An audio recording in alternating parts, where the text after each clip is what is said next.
प्यारे बच्चों, कैसे हैं आप लोग। आज मैं जो क्वेश्चन आपको कराने जा रहा हूँ ये मुझे किसी बच्चे ने मैसेज करके पूछा था कि सर ये क्वेश्चन है जो मेरी समझ में नहीं आ रहा है, आप इसकी वीडियो बना करके मुझे भेज दीजिए।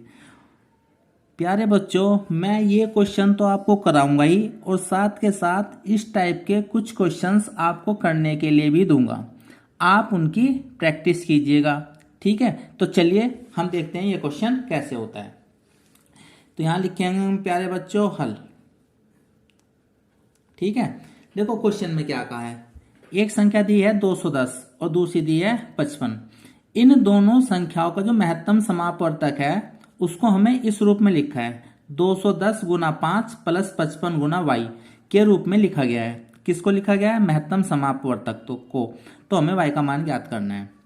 मेरे ख्याल से आपकी समझ में आ गया होगा। छोटा सा क्वेश्चन है, ज़्यादा बड़ा क्वेश्चन नहीं है और आपकी आसानी से समझ में भी आ जाएगा। तो सबसे पहले हम 210 और 55 का महत्तम समापवर्तक निकालेंगे। देखो क्वेश्चन में महत्तम समापवर्तक को किसी पर्टिकुलर विधि से निकालने के लिए नहीं कहा गया है, तो आप इसमें कोई सा भी मेथड लगा सकते हैं, ठीक।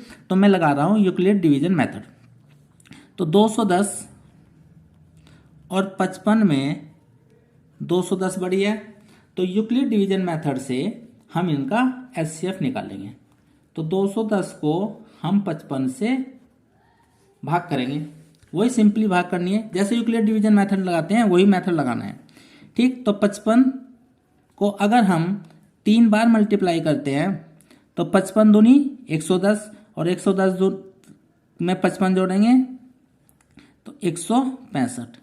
तो 55 तिया 165 होते हैं। 210 में से 165 को माइनस करेंगे तो 5 और 45 बचेगा, ठीक है। फिर 45 से किसको डिवाइड करेंगे?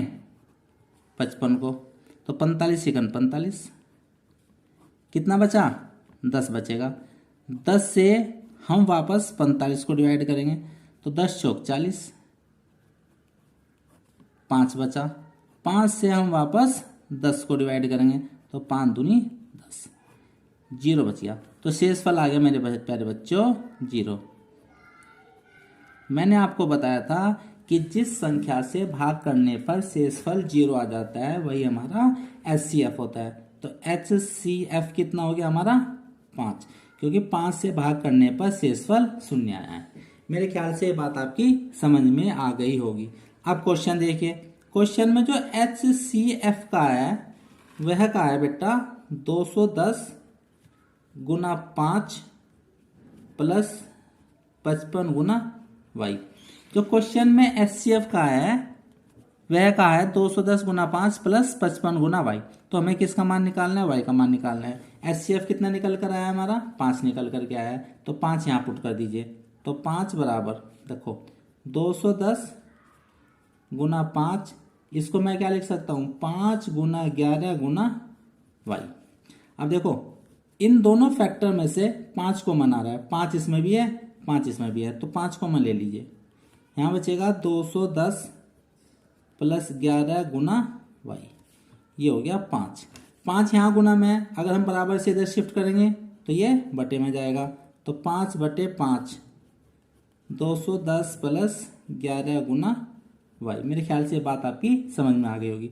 5 को 5 से डिवाइड करेंगे तो 1 आएगा। तो 1 बराबर 210 प्लस 11 गुना y। हमें किसका मान निकालना है? y का मान निकालना है। तो 210 को इधर शिफ्ट करेंगे तो माइनस का हो जाएगा। 210 बराबर 11 गुना y। मेरे ख्याल से बात आपकी समझ में आ गई होगी। 1 में से 210 घटाएंगे तो माइनस के 209 बचेंगे बराबर 11 गुना y।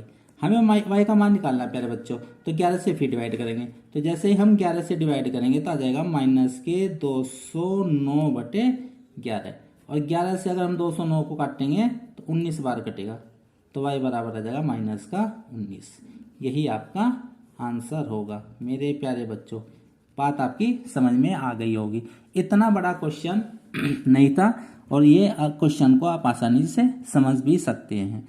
अब मैं इस टाइप के 2-3 क्वेश्चन आपको दे रहा हूँ, आप उन क्वेश्चंस की प्रैक्टिस कीजिए, ठीक है। Thank you for watching.